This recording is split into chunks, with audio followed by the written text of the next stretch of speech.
Dr. Lauren Hennelly is an NSF postdoctoral research fellow at the University of Copenhagen, the research associate at the Smithsonian National Zoo and Conservation Biology Institute.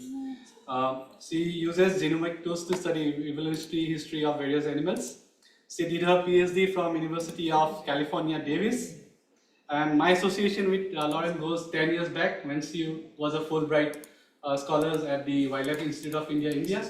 And we have been in the same lab, though I was working in a different species, she was working in a different species. But we have been doing a couple of field work together.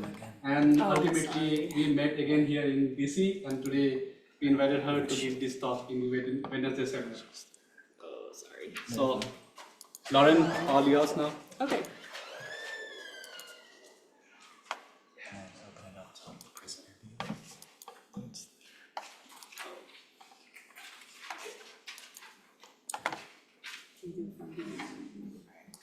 Let's just start over.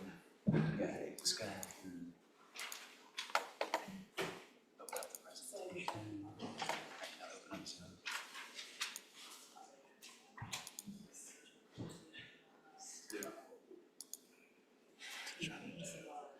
Just click on Zoom.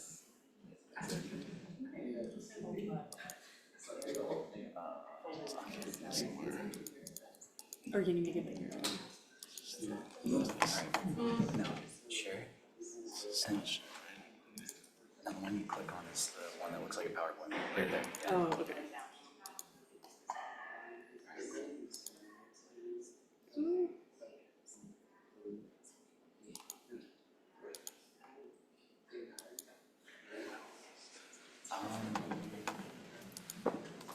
So if we just maximize the legs, I think if you just maximize it.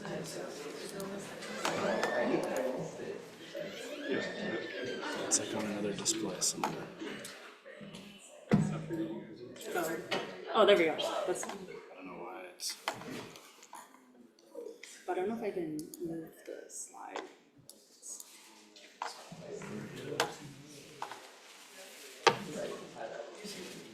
Yeah, just hide the, so go to more. But I don't think she can read something. But can I, if I can just progress it, that would be fine. I'm sweating. So click on the screen, Travis. Travis, if you hit more again. What, you can move now. Is it moving? Oh, okay, Yeah, cool. you're good. Okay.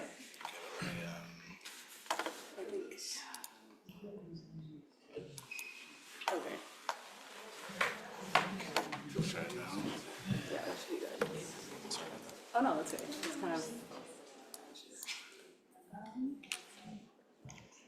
Okay, cool. Actually, now it's not moving. Oh, I think I have to keep it here. Oh, do I need to click it while it's on that side? Sorry, everyone. Oh, there we go. Okay, I see.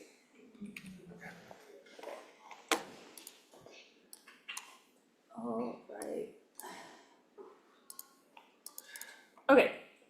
Sorry for the technical difficulties, but we are on track now. So my name is Lauren Hennelly.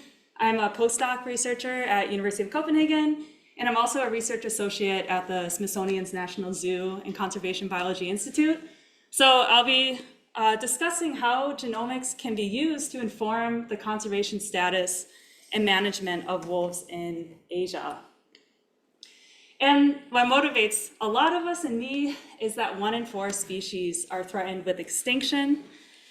And why are they threatened? It's mainly due to us and our human footprint. Hunting, urbanization, and invasive species are all rapidly changing our environment. Climate change is shifting our planet at an unprecedented rate, causing species to either decline and go extinct or to adapt.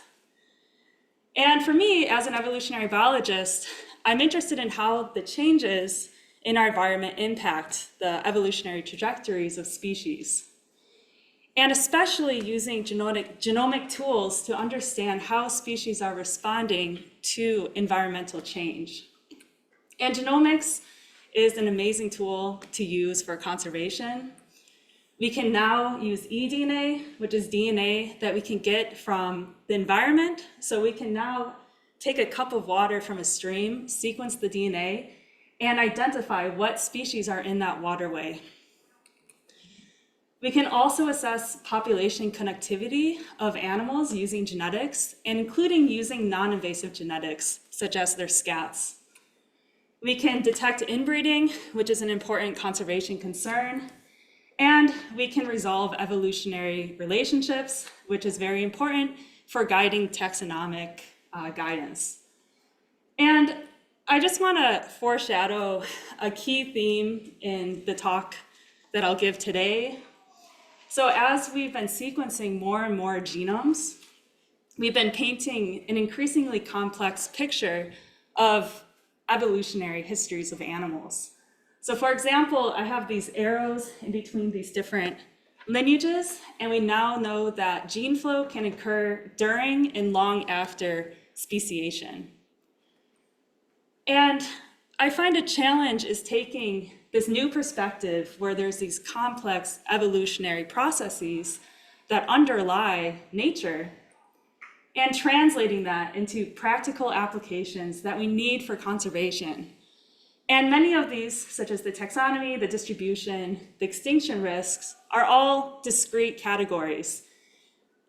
So a challenge in our field is translating these complex evolutionary processes that we're still learning how to interpret into these practical applications needed to guide conservation. So this is a key theme that I'll illustrate this challenge and maybe ways to work towards this using wolves in Eurasia. So I'll first tell a story about resolving evolutionary histories of animals, and specifically on gray wolves in Eurasia.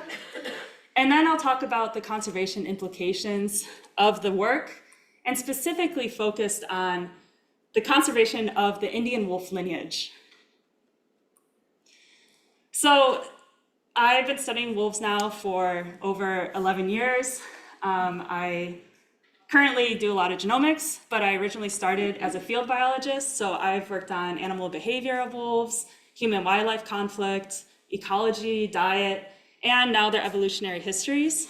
And this is a photo of me on the Tibetan Plateau in Ladakh of India, where I was doing a 2-month-long field work expedition for recording wolf howls. So I was tracking wild wolves, and I was specifically trying to find this wolf, which is a Tibetan wolf. So these are specially adapted to the Tibetan Plateau. They have really thick, woolly fur. And then I would fly down to central India, where there's these hot, arid, savanna-like grasslands.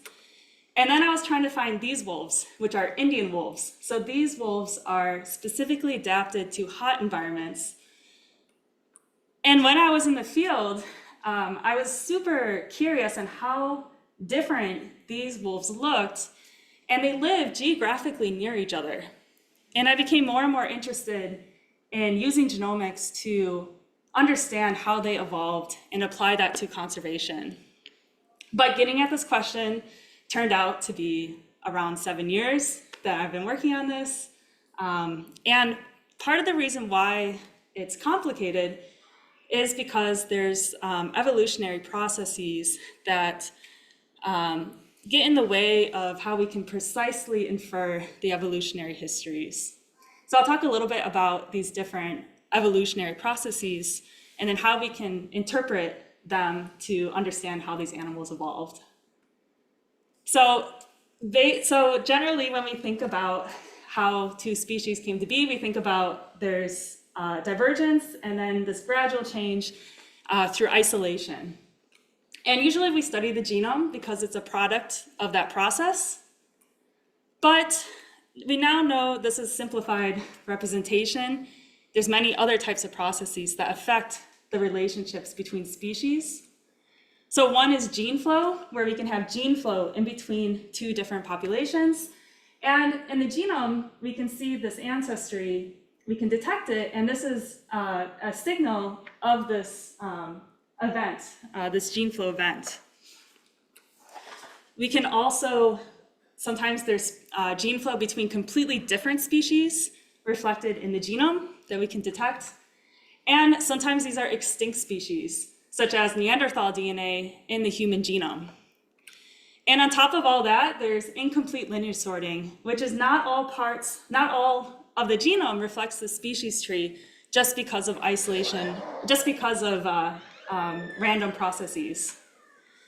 So we can think of genomes then as mosaics of evolutionary histories, where different parts of the genome tell us different information about divergence and gene flow.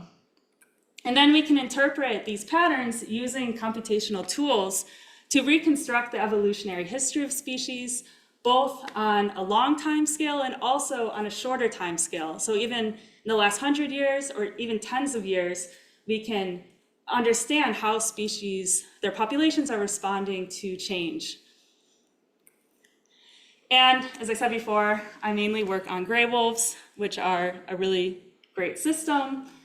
Just briefly, they're widespread, one of the widest distribution of any land mammal. We have wolves in the high Arctic of Greenland. We have wolves in deserts of Saudi Arabia.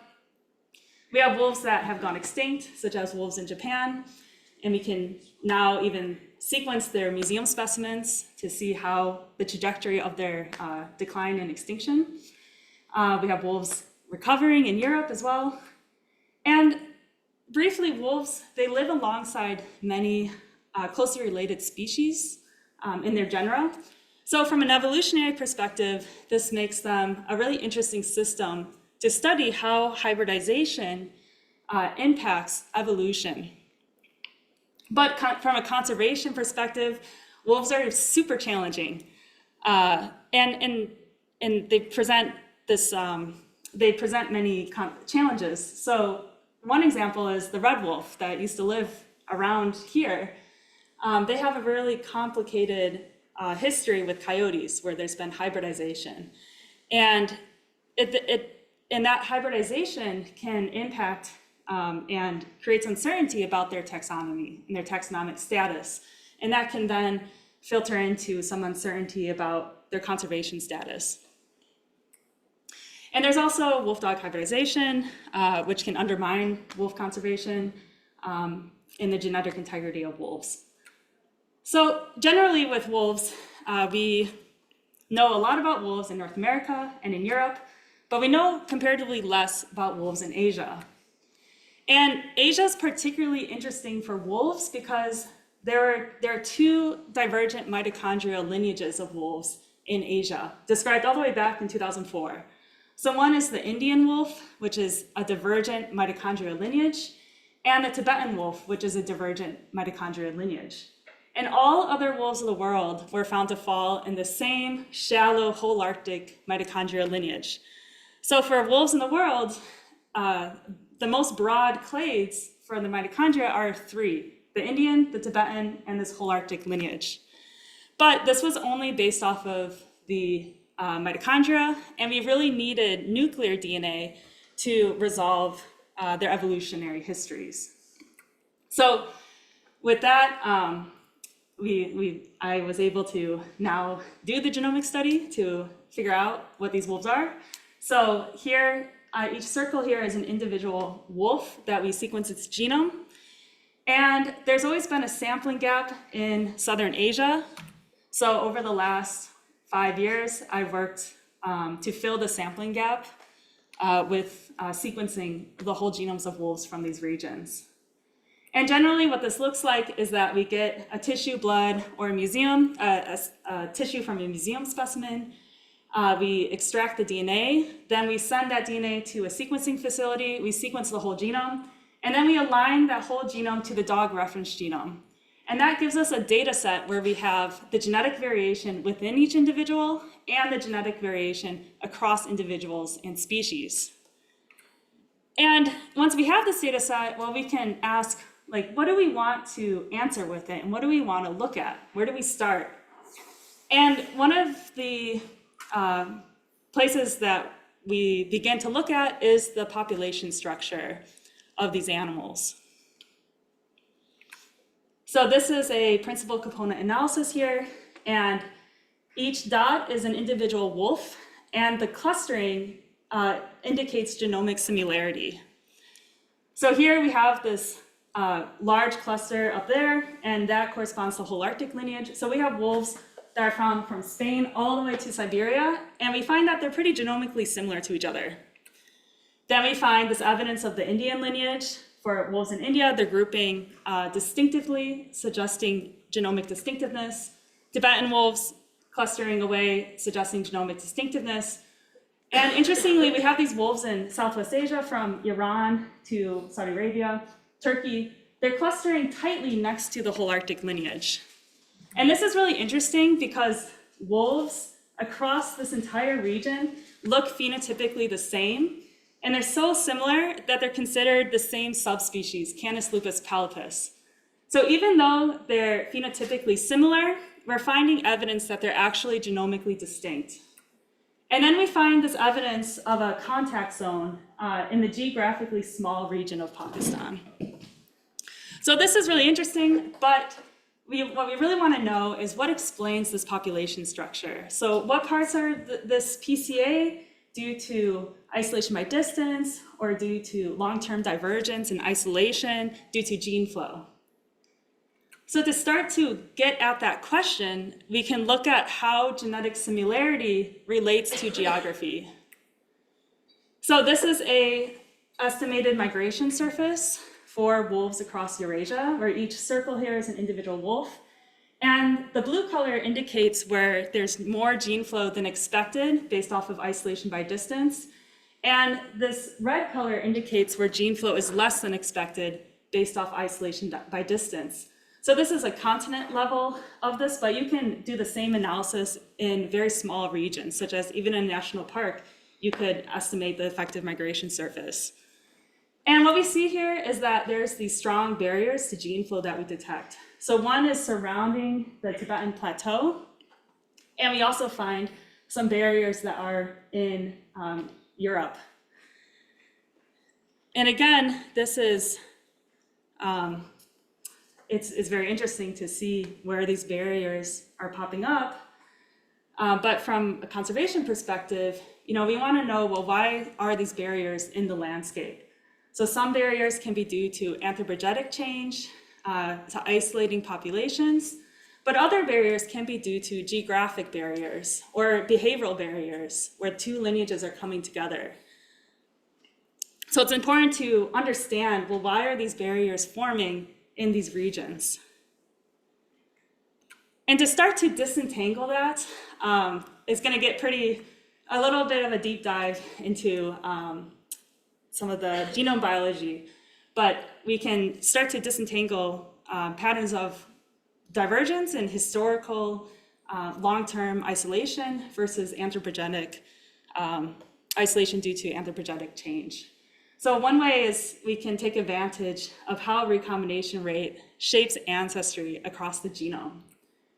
And just briefly, generally, low recombination regions are more likely to hold the species tree or the historical relationships, and high recombination regions are more likely to have ancestry due to gene flow or incomplete lineage sorting. So for example, what we can do with our data is that we can have our different genomes, and we can get a recombination map of the dog. So this is recombination rate across the genome. And we can infer topologies, or we can infer phylogenetic trees in windows across the whole genome. And each of these has a specific topology or relationship among the populations. And then we can start to look at the distribution of these topologies and start to look at which topologies are associated, for example, with low recombination regions. We see topology 1 is dominating in low recombination regions. That would suggest that it reflects this historical species tree.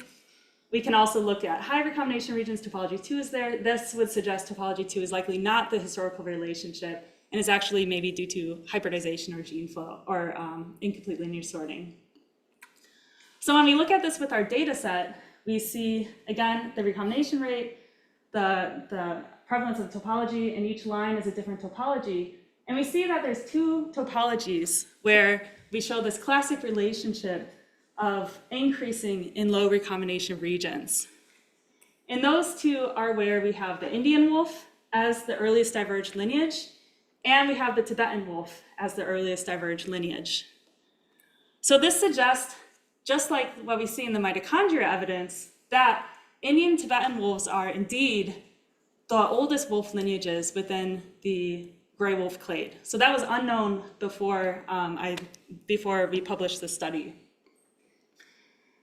And just to further show additional evidence and understand, well, why are they the earliest diverged lineages?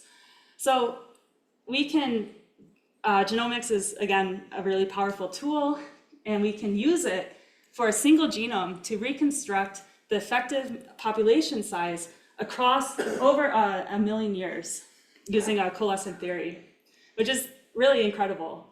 And here, what I'll just point out, so each line is an individual wolf genome from the whole Arctic clade, so these regions. And the pattern here is that we see they all pretty much show the same type of increases and decreases in effective population size, including wolves in Southwest Asia. When we add the Indian Tibetan wolves, we see Indian wolves are declining around 100, probably 30,000 years ago. Tibetan wolves are also, we see, declining around over 100,000 years ago, and there are different trajectories of decline. So what this suggests is that Indian Tibetan wolves have been in small population size, have been isolated from the other wolves, and have been in a small population size for a very long time. And this is in line with both of these being in separate glacial refugias for over 100,000 years. So we can start to, build a picture of wolf evolutionary history where we have these two separate, independent, early diverged lineages of wolves that have been isolated in glacial refugias for over 100,000 years. And then we have the rest of the wolves of the world in this whole Arctic lineage. But I had mentioned these wolves in Southwest Asia. So, what about them? What's going on? And we can use similar approaches to figure out, well, what is the genomic background of these wolves in Southwest Asia, even though they look almost identical to these wolves in India. So we can use quickly a similar approach. So this is a low recombination phylogeny of the X chromosome. And here we see the wolves in Southwest Asia, all of them, they cluster with wolves in Europe, suggesting that they share most of their evolutionary history with the wolves in Northern Eurasia and not wolves in India. Then we detect gene flow moving from Indian wolves to wolves in Southwest Asia, occurring over 7,000 years ago. And we find some really interesting evidence of shared ancestry between the African wolf, which is a different species, with wolves in Southwest Asia, but only wolves that are found near Egypt, so in Israel and in Saudi Arabia. But that ancestry doesn't actually move into the rest of Southwest Asia. So what we see here then is that wolves across Southwest Asia, they have this mixed ancestry. And even though these two wolves, we have the Indian wolf, the wolves across Iran and Turkey, they look phenotypically the same. They're considered the same subspecies Canis lupus palpus. They're continuously distributed across the entire region. There's no gap in their distribution. We actually find that they have very different evolutionary histories, I'll talk about the conservation implications of that. And lastly, I'll quickly share some interesting work on wolves in Eastern China. So wolves have been distributed across China. This is a map of wolf presence in since 1900. There are even wolves documented on the border of Vietnam in 2001. And when we look at the genetic data, at least we don't have the wolves from that region, but we have them from around this region up here. We find that wolves in kind of Eastern China region, they form the most they earliest diverged clade within whole Arctic wolves. So this can give some suggestion that they may contain some type of kind of unique ancestry that may be due to, for example, some type of separate glacial refugia. Maybe they were less connected with wolves in northern Eurasia, so they retain some of this diversity that existed in the late Pleistocene. But they do show some unique signal here. So the evolutionary history is very interesting, of course, but why is it important to understand all this for thinking about interpreting what we use this for conservation, and especially why figure out the evolutionary history at such a fine scale and tedious way. So just to illustrate some of this, this is a map of genetic diversity of these wolves across Eurasia. And the yellow color is where we have low genetic diversity, and the blue color is where there's high genetic diversity. And heterozygosity is another word for similar to genetic diversity. So what we see here is that we have wolves in India and Tibetan Plateau have low genetic diversity, and some of the lowest that we have detected in the world, similar to the Mexican wolf. And we also see in Europe, there's also low genetic diversity there. But this low genetic diversity is due to different reasons for these two different populations. For the Indian wolf and the Tibetan wolf, they've been in a low population size for a very long time. So their low genetic diversity is due to being in this small population for long term, and also recent declines. But for the European wolves, their genetic diversity is low because of recent declines. And just to quickly illustrate, why knowing these trajectories is important. So when we have a large population that quickly goes into a small population, generally, when this population is large, it has more genetic diversity, heterozygosity is higher, meaning we have more heterozygous alleles. And that means sometimes we have deleterious variation that's in a heterozygous state. So it's heterozygous, so it's masked and not expressed. As the population gets smaller, there's inbreeding, and this deleterious variation can then be in a homozygous state and be expressed. And we end up having some small populations that could have quite high deleterious variation, and that can result in inbreeding depression. For populations that have been in a small population for a long time, for 100,000 years or 1,000,000 years, generally what we think is that they have low genetic diversity, they have more homozygous alleles, and deleterious variation that's in a homozygous state can then be selected out of the population. So over time then, we may have a population that has purged this deleterious variation due to selection or genetic drift. And we may expect then populations in a small size for a long time may have less inbreeding depression and less fitness effects. And lastly, we have these wolves in Pakistan over here. It shows that they have higher genetic diversity than the wolves in India. But this is because of a historical reason of this contact zone. And it doesn't necessarily reflect the on-the-ground conservation status of these wolves, such as we don't think they have this larger population size of the wolves in India, and that's why they have high genetic diversity. Actually, we know that wolves in Pakistan are declining, and I'll talk a little bit more about their conservation status. But likely this shift to high genetic diversity here is due to a historical reason. So in conclusion, for the first part, we can better resolve the evolutionary history of these wolves.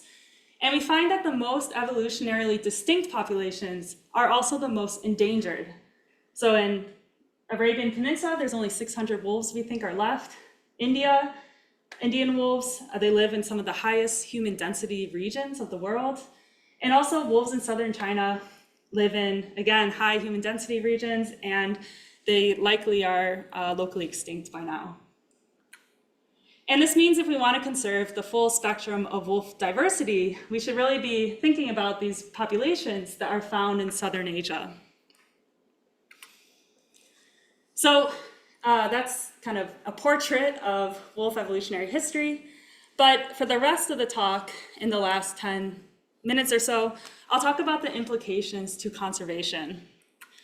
So again, we have this kind of complicated process of evolution, and we want to distill it into figuring out and delineating what these different categories are for a species. And this is exemplified in the work on the Indian lineage. So we found that it's this early diverged wolf lineage, and then we were asked to do the IUCN Red List assessment of the Indian wolf. And this means that we had to assess whether the Indian wolf was critically endangered, or vulnerable. And this was really important because the IUCN Red List is used in international and national policy, and it's also used in funding schemes. And a challenge here was figuring out what the distribution of this Indian wolf lineage is, because we needed to know the distribution to estimate the population size. If we don't know the distribution, we can't really estimate its population. And this was challenging because wolves are just continuously distributed across Pakistan. So we didn't know before doing this study, what types of wolves are in Pakistan. Is the Indian lineage, is it there? Where is it found in Pakistan? And if there are multiple types, well, what is the boundary between these different wolf lineages?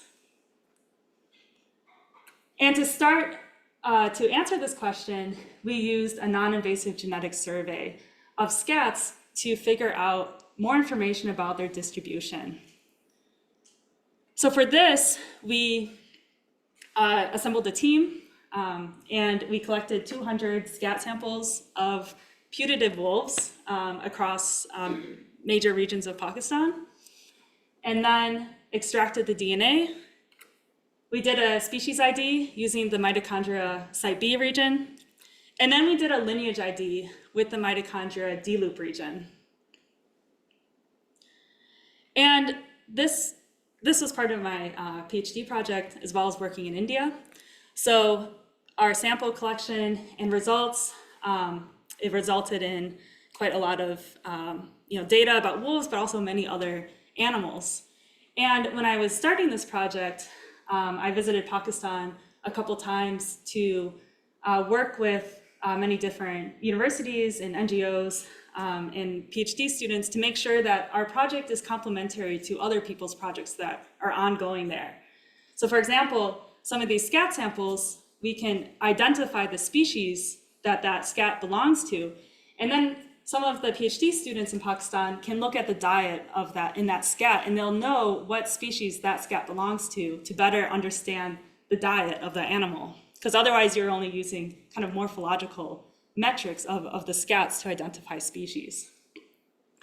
So this resulted in, I worked with a couple different PhD and master's students in Pakistan, and we had 5 different publications where the first author was PhD or master's students from Pakistan, and I worked with them with the data analysis and the writing.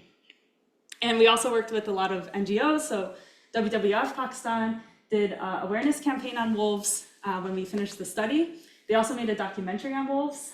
And I worked closely with my main collaborator, Hira, and we wrote a Roofer grant, and she was awarded it, and she's now doing her own wolf studies in Pakistan as an assistant professor. So again, this is just important, being an international researcher working in another country, making sure that our collaborations are mutually beneficial, beyond just co-authorships, but really helping in working together on for each person to really benefit from that collaboration.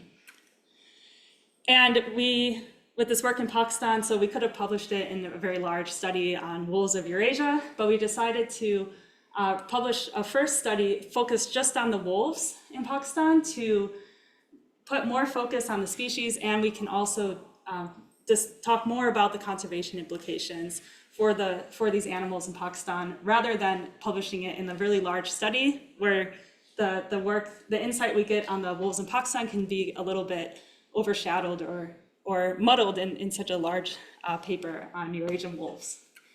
So what do we find? So this is a map of the study region. The purple is the Indian lineage, the orange is Tibetan lineage, and the green is Holarctic.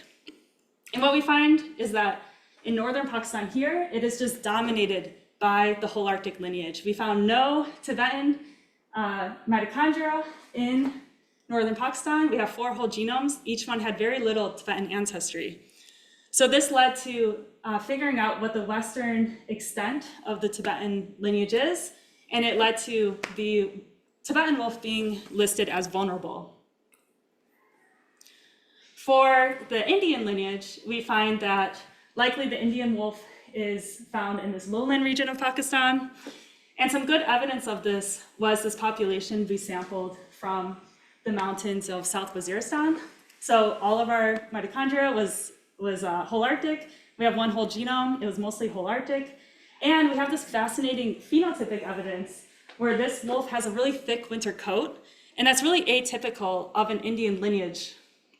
So it suggests that wolves likely kind of in this mountain, at least to here, in this mountain range, it's the Holarctic lineage. And lastly, we have the sampling gap in southern Pakistan, but we have an active funded project right now, co-led by all these people, to collect 200 more scat tissue and blood samples to study these wolves in that region. And just quickly, we actually crowdfunded the original grant money. So this is a really cool way to get some initial funds going to start the project. And we even had endorsement from the chief conservator of wildlife in Baluchistan, who is he's the highest position for wildlife for this province in Pakistan, and he gave us an endorsement on the project, so that was really cool. And we just did a field survey in Kithar National Park, and we did detect some wolf in our camera trap, which was really cool. We have scats of them too, so we can see, if they're this Indian lineage or not. And just to kind of further get more information out on these wolves, we're doing a literature review on wolves of Pakistan with me, and there's these other early career researchers based in Pakistan. So we're doing looking at historical records and reports since before the British era and also during the Mughal era. And we're getting conflict data also from different provinces in Pakistan. So we got conflict data from the government for Punjab, where we can look at what records they have over the years that have been sent that the government has recorded to look at wolf conflict, and maybe in regions where there's no wolf conflict, well, maybe that means that wolves are extirpated from those regions. And then doing a review on wildlife conflict, population, and also a bit on the folklore of wolves that exist in Pakistan.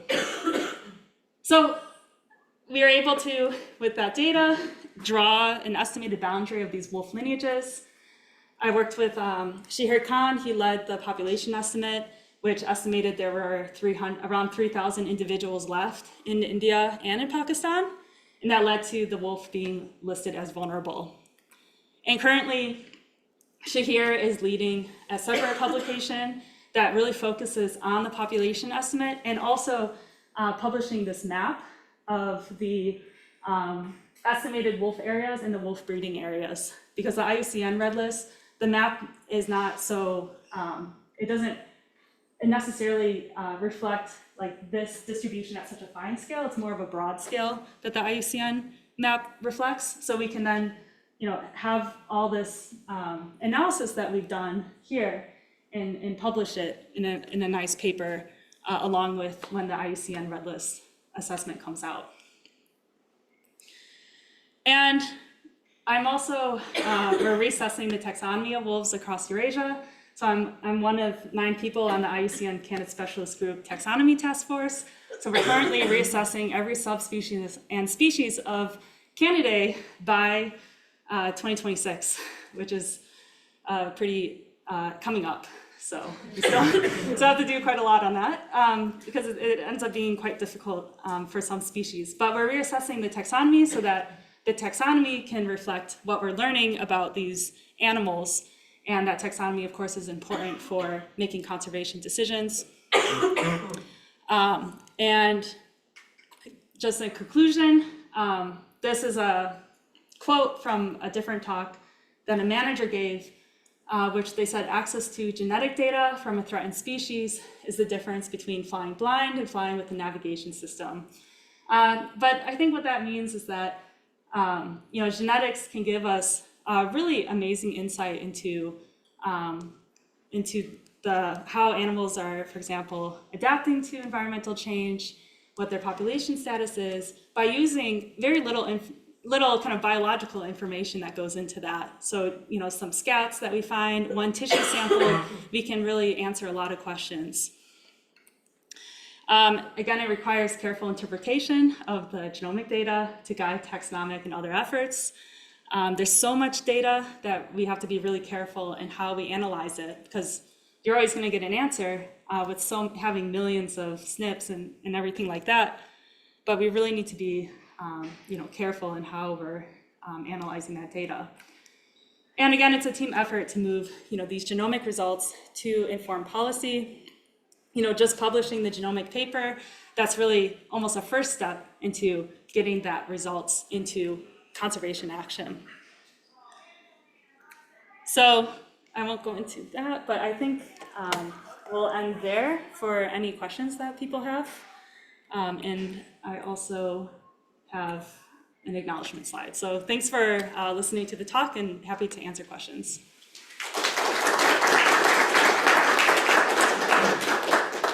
Yeah. Okay. This is really fantastic. Appreciate this very enlightening presentation. Especially, I'm originally from Iran, so northwest Iran. I was looking at the diversity and the barriers that you showed.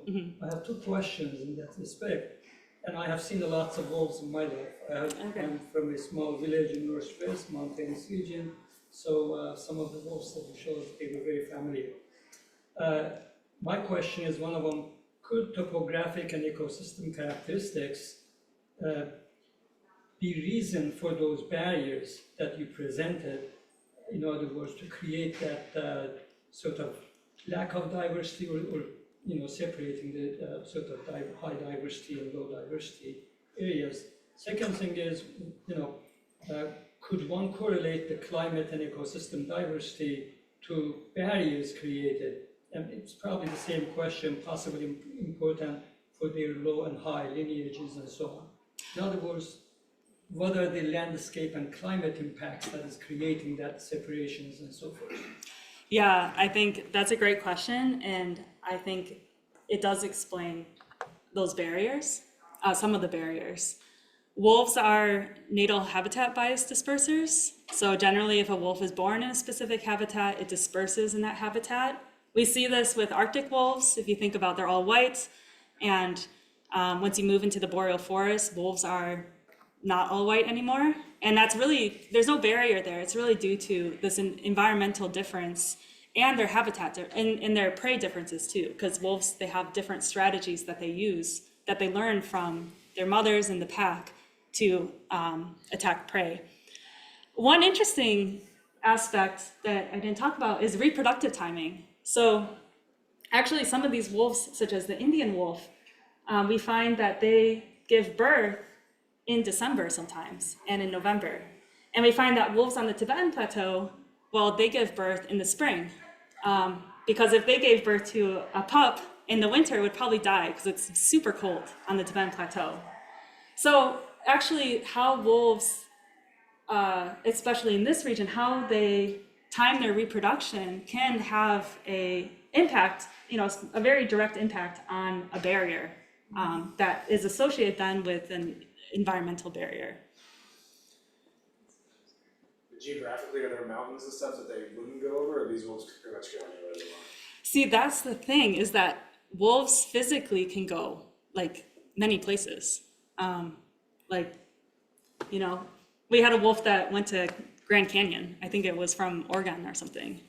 So they're super adaptable. Like, they can go many places. So it's really interesting on why they're choosing not to go to certain habitats. I mean, one big one is this, you know, separating this Indian wolf to the wolves in Southwest Asia, like in Iran. I mean, that barrier, that mountain range is maybe the size of the Sierras. So it's really not that high. But why they don't cross it, why there's a barrier, I mean, that's something I really don't know. You have the, excuse me if I may. Yeah. So from northwest Iran, there is a stretch of mountains called Zagros Mountains, where the wheat actually originally comes from. But anyway, so that is huge chain of, you know, mountains. And then, you know, the barrier, I was interested when it stretches from sort of middle of that region, the western region, all the way to Pakistan. That's really then starts getting low elevation. As you get closer to Pakistan, it's desert environment. Yeah. So that's why I was asking question that in terms of landscape, ecosystem, and so forth, that may be creating that sort of, I don't know, affecting the migration and so forth. Yeah. Specifically for Iran, one of the Iranian wolf biologists, he does say that the ones in the north are larger and they have thicker fur. The ones in the south look more like this Indian wolf, or more arid adapted. And we do see a little bit of a decline with this amount of Indian ancestry too, that moves across Pakistan. So it's really, or across India, or across Iran. Yeah, so it's really interesting. Yeah. Northwest is covered with snow during the winter. So it makes sense that they have, I mean, I have seen them, they have furs to protect themselves against the cold climate. Yeah, and their ancestry. We have a wolf from Kars, and its ancestry shares with these wolves kind of in Ukraine and parts of Russia, more so than the wolves down here. Yeah. I was curious about hybridization, like with dogs, and is that something that you sort of see, like globally, that you see, like, or do you see it, and particularly, I guess, with like populations of domesticated canids, do you see more of that, or can you pick that up when you're doing the genetics? Ooh, that's a good question. We can pick it up with genetics. Yeah. Yeah, generally, what we know, you know, mainly from Europe and North America, there's not so much hybridization than you would expect to have with so many dogs in the landscape. Yeah. So part of that could be that the hybrids don't assimilate back into the wolf pack. So, which is interesting. Yeah. Where they hybridize, and those, yeah, the hybrids are behaviorally different, and they don't go back. It's really interesting with India because there are 2,000, around 2,000 wolves left in India, and there's probably 14 million dogs, maybe 60 million dogs, stray dogs. And there's a lot of pictures of these wolf packs living right next to dogs. Like, you can hear the dogs barking. They chase sometimes each other, but sometimes there's a picture of them playing with each other. But with the wolf genomes that we sequence, there's really not a lot of dog in them, which is really interesting. Yeah. So it does kind of seem like perhaps the Indian wolves, they're really not selecting to breed with them. Yeah. But there are recently some observations of potential hybrids. So it's, yeah, that's a really, interesting behavioral, and, figuring out why they aren't just full Well, scale. and could put them on a different evolutionary trajectory, right? If with all of the dog population, right? That's what I was sort of wondering, if we're changing the wild wolf populations because of all those dogs, I guess, yeah. Yeah, it doesn't, I think generally it doesn't seem like that. That's happening. Yeah, that initial hybridization doesn't go back into the wolves. Interesting. Yeah. I remember you saying, oh, great clarification. Oh, thank you. I remember you saying that you sampled from, like you took a newsletter sample from the region near India to, is it kind of black data? And I saw it also overlapped a bit with some of the older samples that previous scientists had taken. Yeah. So I was curious to know if like you had observed any spatial or temporal changes over time. Oh, Did they overlap? like temporal data or genetics data? Temporal trends between the populations of the. From historical to now? Yeah. Ooh, that is from, so we are sequencing a couple museum specimens from the 1900s of wolves in Pakistan. So hopefully we can see what those wolves look like in 1900s and what they look like today. See how much genetic diversity they've lost.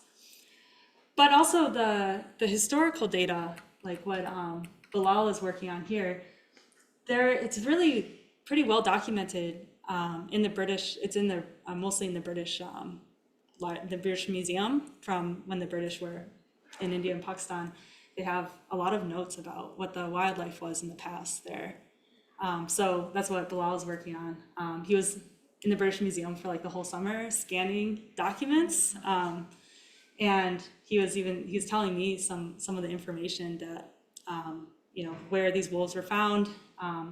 Also, they were, even in like the 1800s, they were already described as what we see with the genetic data, that the wolves in the mountain ranges of Suleiman Range were different. Also, the wolves in the Suleiman Range have a different name in some local languages than the wolves in the plains. And that's all information that really, that it's not something that is published that I can go on Google Scholar. I mean, that information is really, has to be through collaborations. Yeah. Is there a question? Yeah. More of a logistics question. I thought it was really neat that you crowdfunded some of your research, and I was wondering, especially, it's such a charismatic species, that's really cool, but how did that work, like logistics-wise? Was it complicated to do that, or did you end up having to route it through someone's institution, or could you just use it directly, or Yeah, how did it work? Yeah, so actually, we can use it directly. It was a pretty great way. It took 6 weeks, so that's pretty quick to get funding. And we applied for 2 other grants for this work, and we didn't get them. Yeah. And I was just feeling like, we have all the right partners for this project, that like we could do so much, even with not so much money too. Right. So that's when we decided to do the experiment grant. And we worked with Rabia here, so she's at an NGO. And with the NGO, they have a list of funders already that they get funding from. So she was able to use, her contacts to get a lot of more funding than we could have gotten. So working with NGOs on these experiment grants was really helpful. But yeah, it was a nice way to start raising money for getting a pilot project out.